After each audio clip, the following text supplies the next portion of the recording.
with me. Shame and scandal in the family. Whoa. Greetings from Castle Goring, from Nikki, Aurora, and from me. Well, I have certainly had an eventful week. Earlier in the week, I went to Michael Reynolds's memorial service at the Temple Church. Michael was a very eminent member of the legal profession. He was a president of the International Bar Association. He was a brilliant lawyer. He was very eminent as well as brilliant.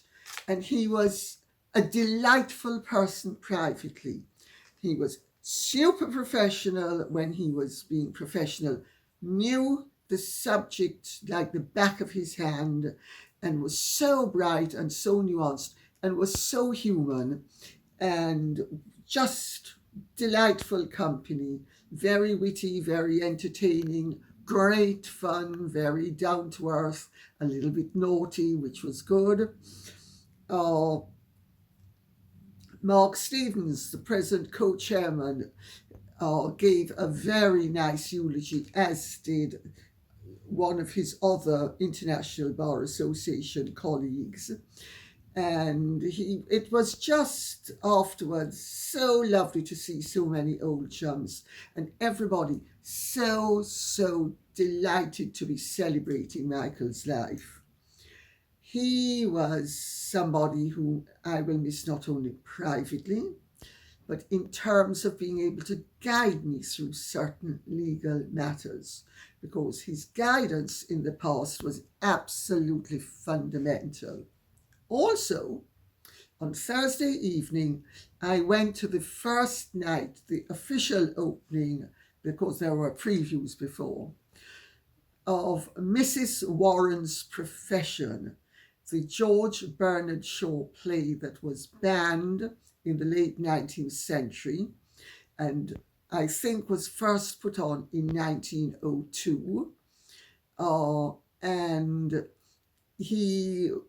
It's about a lady of the night who is a working class girl who decides she's not going to give her life away for twopence halfpenny when she can do it for £, and ends up being a madame. And her daughter is very, it's a mother-daughter relationship, because the mother is as she was, and the daughter discovers what the mother was and where her money came from. And the daughter wavers between being understanding and ultimately being a real prig. It was a wonderful play, beautifully done, and anybody who wants to see a really good play, I would point them in the direction of the Garrick Theatre, which is just a little bit above the National Portrait Gallery on St. Martin's Lane. And wonderful theatre. And it was a really lovely evening. So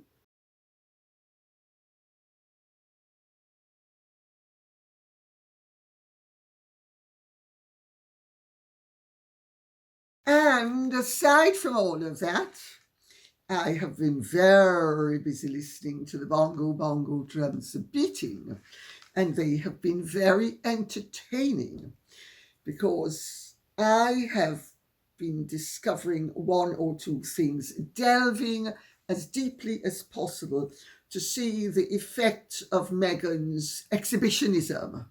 Let's put it like that, because that is one of the words that has been used to describe Meghan's recent behaviour.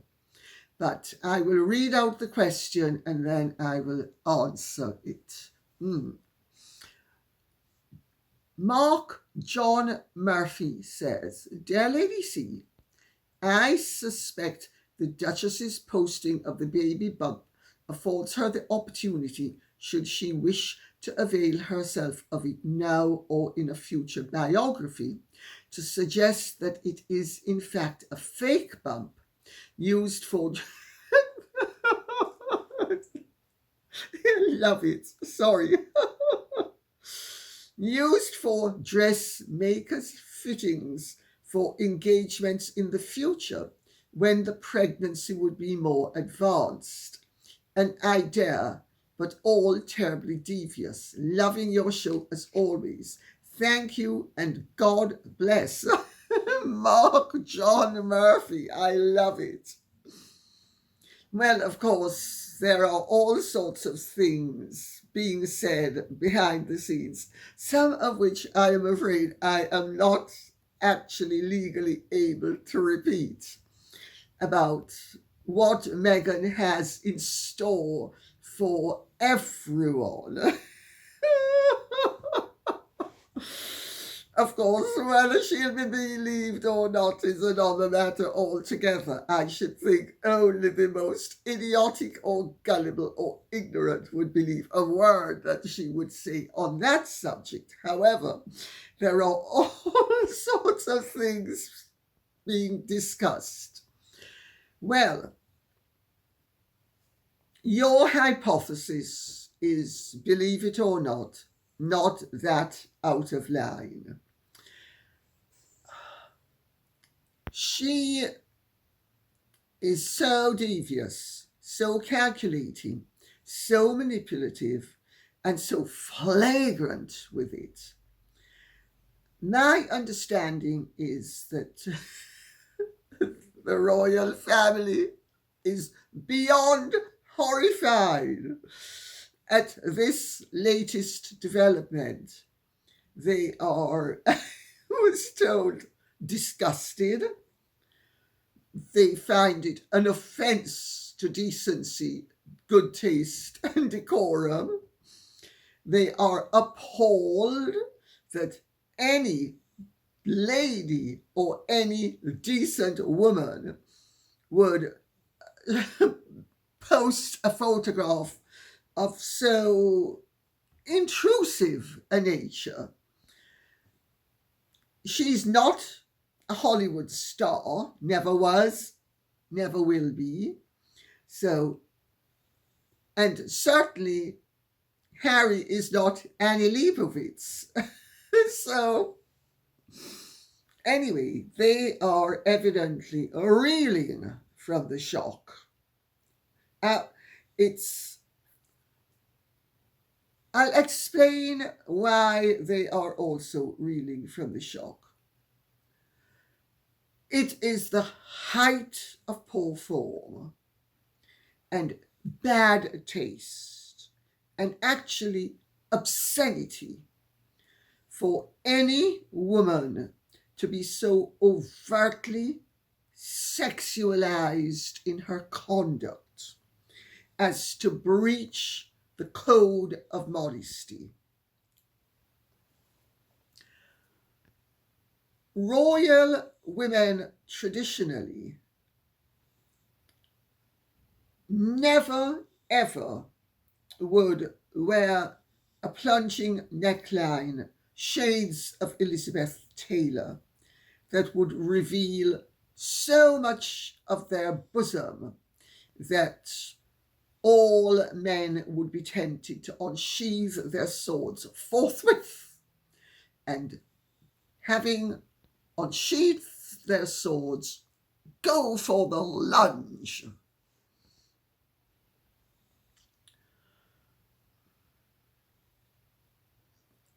If you think of what it was like until recently, Queen Elizabeth, the Queen Mother, wouldn't even use the word pregnant.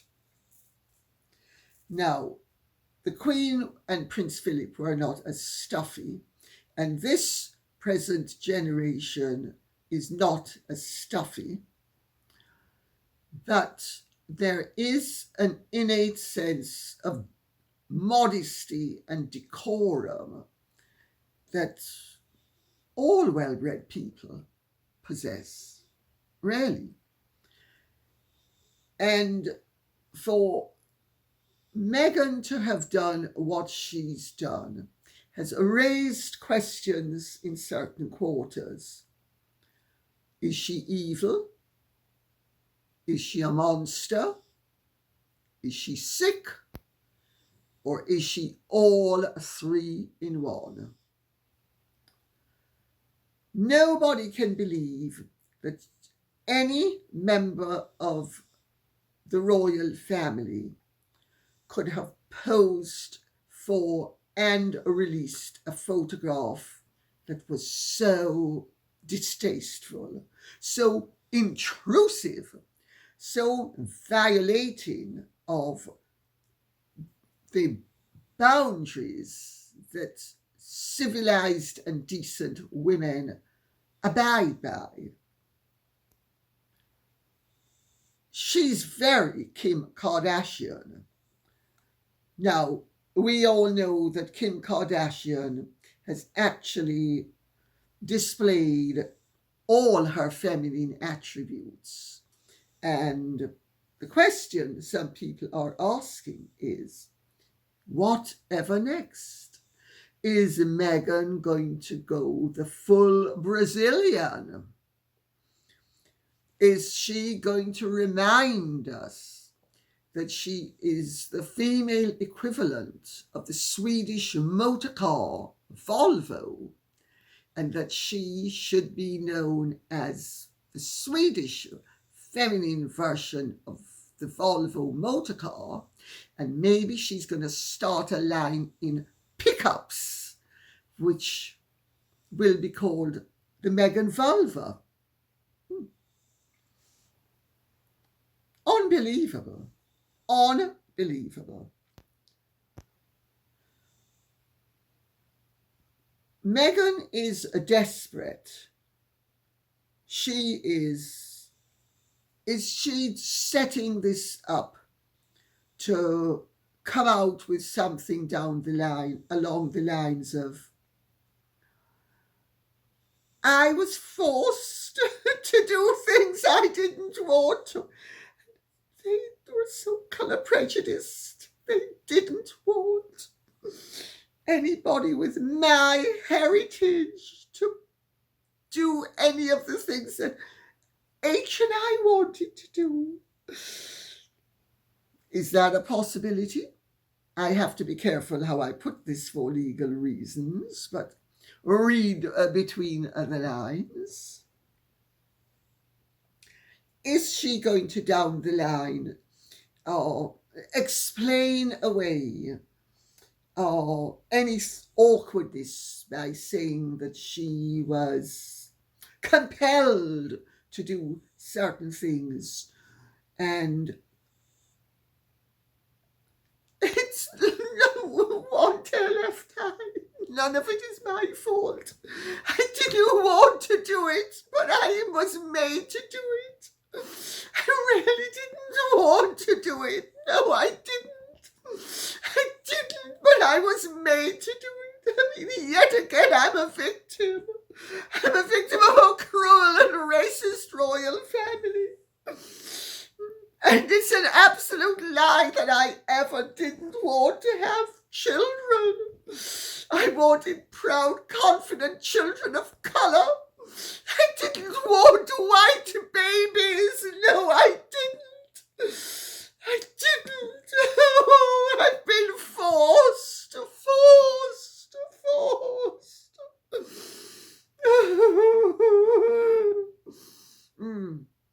Notice the eyes are dry. There's also the fact that she is covering up for the fact that what people are starting to call as never has not been restocked. Well, I don't know why anybody's calling it as ever or as never, because really it's most appropriately entitled was never, because it was never going to be a success. It was never going to fly off the shelves. It was never going to make her the billionaires that she'd like to become.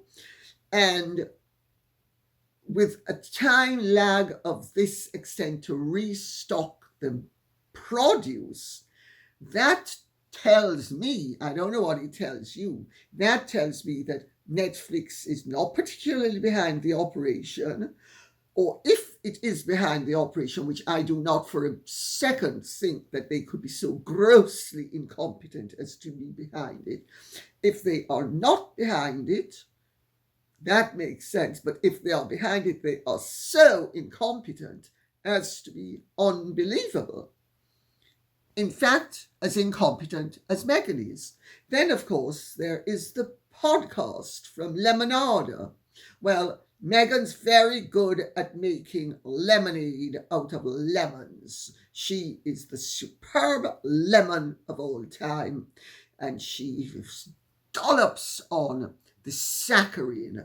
The only problem is it's so sickly sweet that nobody can imbibe it without wanting to repeat it, expectorating it, not repeating the experience, but getting rid of it.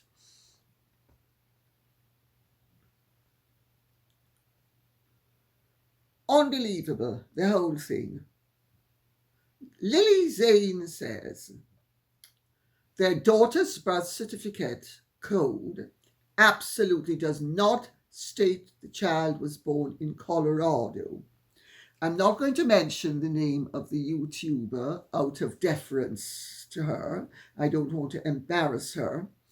But Lili Zane mentions the name and says, XX put out completely fake data again. That is a Santa Barbara, California birth certificate for a Santa Barbara County birth. And the location registration number verifies that information. The YouTuber, I'm not going to mention her name, but she does, used the numbers on the left and information for completely different state birth certificates to create an unsound scenario and cleaning up the language slightly out of deference. Essentially fake data to present a false narrative. California birth certificates use the numbers on the right and never use state codes, never. They are county level birth certificates, so use country, I think she must mean county codes. I have read that out because I'm no expert, nor am I, quite frankly, going to waste my time to bother to investigate. Is it a California birth certificate? Is it not? I don't care less either way. I know that there are intriguing theories surrounding the birth, and if somebody smells a rat and actually discovers that what she thinks is a dead rat turns out to be something else, it doesn't alter the fact that the stench is still there and skepticism is called for. Now, I am not saying that that birth certificate is not actually original and that it is not actually verifiably from the place whence it came. But there are so many questions that have arisen as a result of Meghan and Harry's conduct and claims with regard to both births, not the least of which is her official obstetrician immediately dumping all subsequent and actually existent clients at the end of that month and thereafter disappearing in terms of professionally.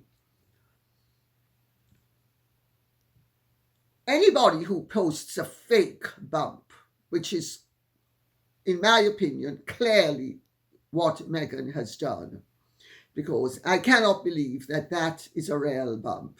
It doesn't look like it.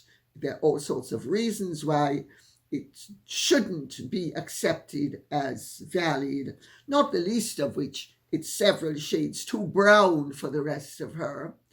And is the baby area, front and back,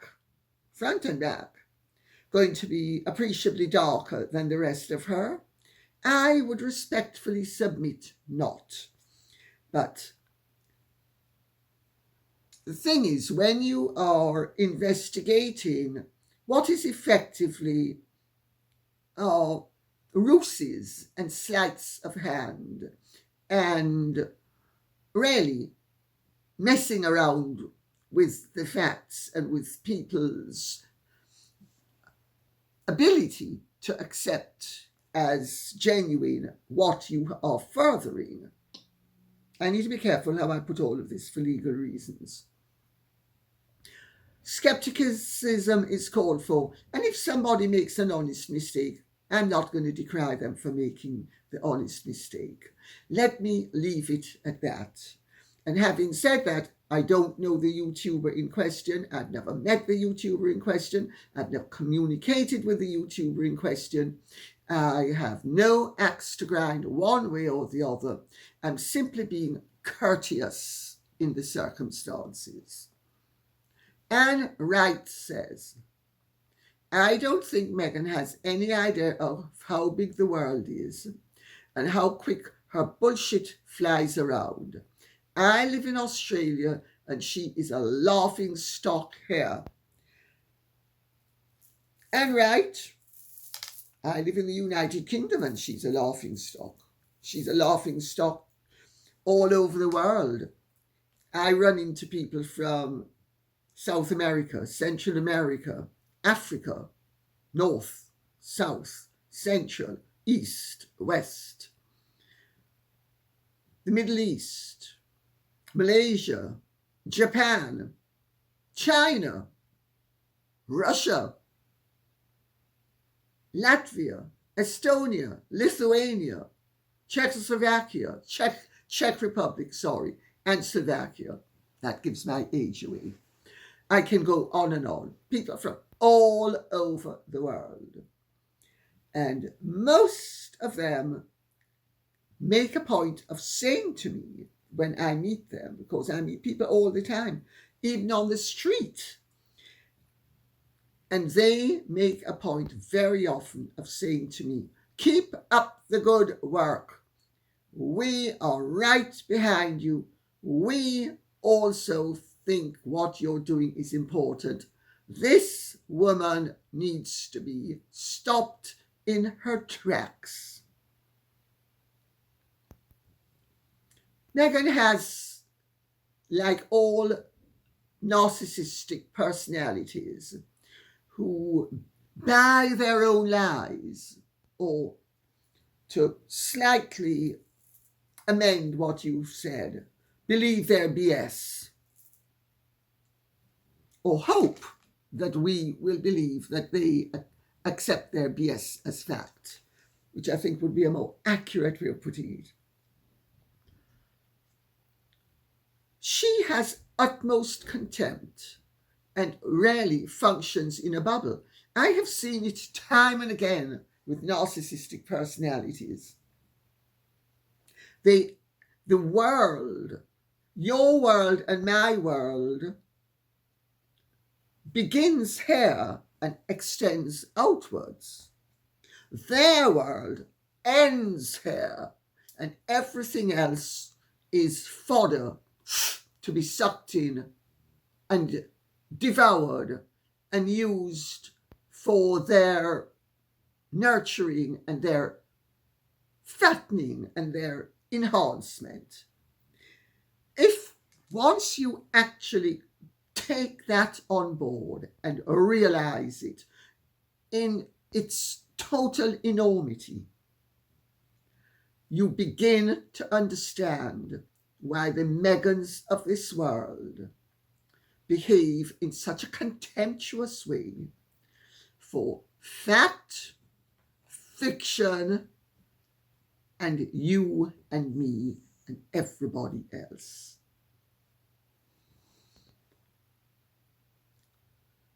Colette Kleinman says, why doesn't Charles care? Everyone in England is upset about Harry and Meghan, and Charles couldn't care less. You're absolutely wrong. Colette Kleinman, you're absolutely wrong. Charles cares very deeply, I am advised. He would love this whole farce, let's call it a farce, as well as a tragedy, as well as a drama, as well as a sensation, as well as a production. He'll love it to come to an end. He does care. He is the head of state of a law-abiding country. He can't break the law to appease people who have been able to use their eyes and ears and seen and heard what is going on. He can't, there are certain things he can't do. There are certain things he can do and should be doing and that he's not doing. But he needs to live with his conscience. He is a very spiritual person, and I understand his dilemma not only as a father, but as a figurehead. I understand the conflicts. I understand the dilemma. And I understand why there are certain things he doesn't want to do that he really should do. For instance, bouncing those buggers off the royal website. That's what he should be doing. The whole lot of them should be off the website. That's for starters. And that he could do and he should be doing. But he's not doing it. And I understand why there are other things that he can't do. And people are baying for blood and want him to do certain things that he by law is not able to do. But so I would actually not agree with you. He does care. Also, Meghan and Harry are so exposing themselves that, yes, people think it is a state. He is the head of state, and there are certain things he should be doing to clean up the mess. And there's no doubt that there's a mess, and that the mess is in certain ways unacceptable and intolerable to people.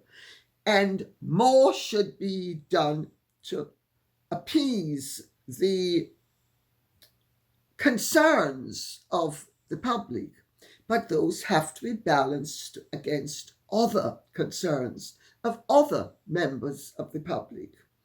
And remember,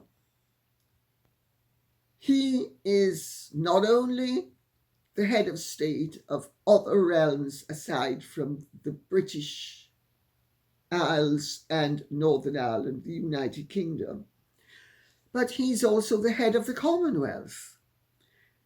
And Meghan and Harry have played the colour card so carefully and so cleverly, and they have accused him of racism. So even though you say, oh, most people wouldn't believe that he was racist if he did X, Y, Z, A, B, and C, take it from me. A whole load of ignoramuses all over the Commonwealth would. I'm Jamaican. I know that there are a whole load of people all over the world, not only in the United Kingdom, in Jamaica, in South Africa, elsewhere,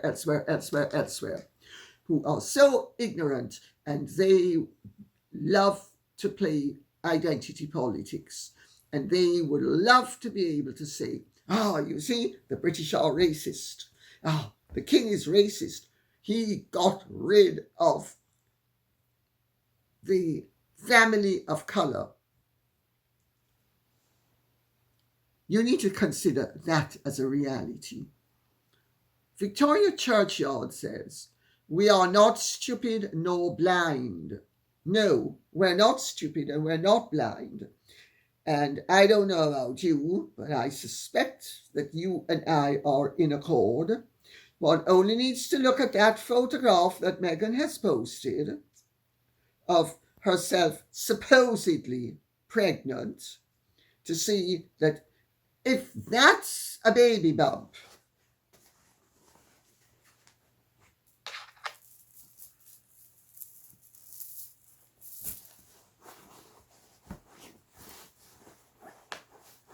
I am about to produce.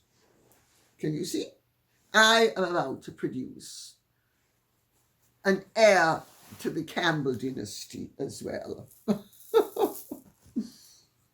I mean, she really must think we're stupid. Actually, I don't think she thinks, and I don't think she cares. And quite frankly, I couldn't care less what she thinks. Kathleen Thorpe says, "Lady C, I believe it was very purposeful of Meghan to post that baby bump fakery proof in order to thumb her nose once again to the royal family." That's one of the considerations that people have taken on board, I have to tell you. In her mind, she thinks she is forcing Charles' hand in the matter. She knows her title is going away eventually, so she would rather enjoy a bit of viciousness now rather than later. Just my initial impression. She is plain mean. She is plain mean. She is plain very mean. She's also playing mean. She's always been a nasty piece of work. If you listen to people who grew up with her, she's always been a spiteful, vengeful, mean girl, a nasty piece of work who would cover her nastiness with a patina of charm and enthusiasm and persuasiveness when it suited her to do so. Is she trying to force Charles's hand in the matter? I think she's trying to humiliate the family. And I think she's also setting up alternative scenarios so that she can come up with explanations down the line. Because Meghan is never guilty of anything. Meghan is never responsible for anything. And Meghan has never ever done anything wrong in the whole of her life. And in much the same way that I was approached when I was writing the first edition of Meghan and Harry, the real story, in that January of 2020, and I was approached and I was told that Harry wanted me to know that the reason why Meghan could not make up with her father was that he used to, and the word interference was mentioned. And I went ballistic because I knew it was untrue, and I still know it's untrue.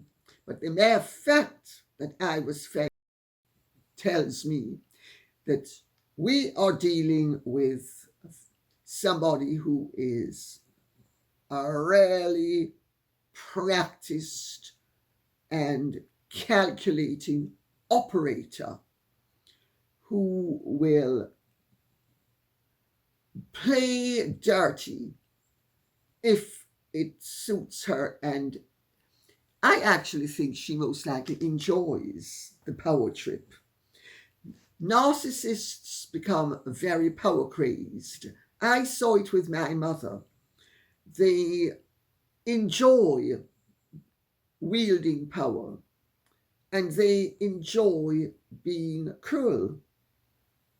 That's my observation. Am I wrong? Time will tell. B.W. Whiteman says, question: when the children grow into adults and have marriages and children, will they carry titles to the monarchy? Will they have access to funds of the British realm? If so, isn't this enough to remove them from the line of succession? and revoke any titles the Queen bequested to them. No, it's not enough. First of all, when the children grow into adults and have marriages and children, they will carry subsidiary titles.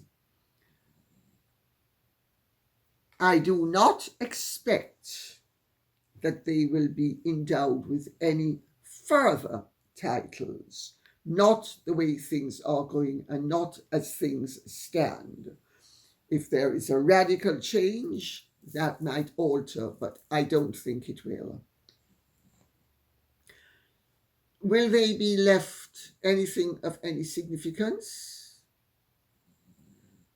The monarch usually leaves monarch to avoid paying tax, because monarch gifts to others are taxable. So things are done in such a way that bequests are made during a lifetime so that our inheritance tax doesn't wipe out the gift, which it would.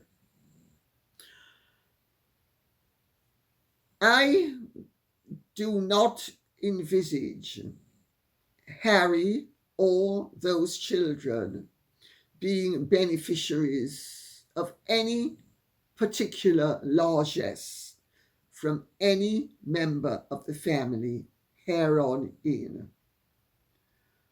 The children will end up, if their titles remain as they are, they will end up with those titles. They might end up with modest inheritances, but anything phantasmagorical, you can bet your bottom dollar the answer is no, and will remain no. So now, do they have access to British state funds? No, they don't, nor will they ever. They can't be removed from the line of succession unless they are declared to be illegitimate. Any titles that Harry has been given can't be revoked except, and I should repeat that, any peerage Harry has cannot be revoked except by an act of Parliament. His other rank, style, and titles, in certain circumstances, can be put into abeyance, and he can certainly renounce them. But the Royal Highness style is easy enough to remove. The rank of Prince is more difficult to remove, but not impossible. But the easiest thing would be for Harry to renounce all of it. Will he do it? Not as long as he's with Meghan. But if the marriage imploded and he survived the implosion, let's put it that way, he might well take the view, you've taken me for a big enough ride, I'm not going to allow you to enjoy the benefit of my royal status any longer. And he could renounce the whole shebang. And that would leave her as Mrs. Henry Windsor, and upon divorce, Mrs. Rachel Meghan Windsor. 10 tears left eye. Anna Moore says, Lady C, could you please comment on the Time100 Philanthropy Dinner? Funny that Harry and Meghan weren't there, nor were they among the 100 honorees, but the Prince and Princess of Wales were. Is this yet another sign of their decline? Well, Jessica Sibley, the CEO, was very canny because remember, she had Meghan on stage wittering on about as so she managed to get the benefit of Meghan and Harry. Now she has William and Catherine as an honoree, or as honorees, I should say. Then she also has other people like David Beckham. So, isn't that interesting how things are dividing up? Well, she is a capable CEO, Madam Sibley, and she's managed to play off both sides against the centre. And incidentally, didn't Christy Turlington look absolutely fabulous? 56 and so beautiful still. And I think on that note, we can say thank you very much for listening. I hope this has been of some interest to you. If it has, please keep the questions and comments coming in so I will know what you would like us to be discussing. Okay? Thank you so much. Take good care and Godspeed. Bye-bye. And if you have truly enjoyed this, could I ask you to please share, like, subscribe, press the notification bell, and take good care. Bye-bye.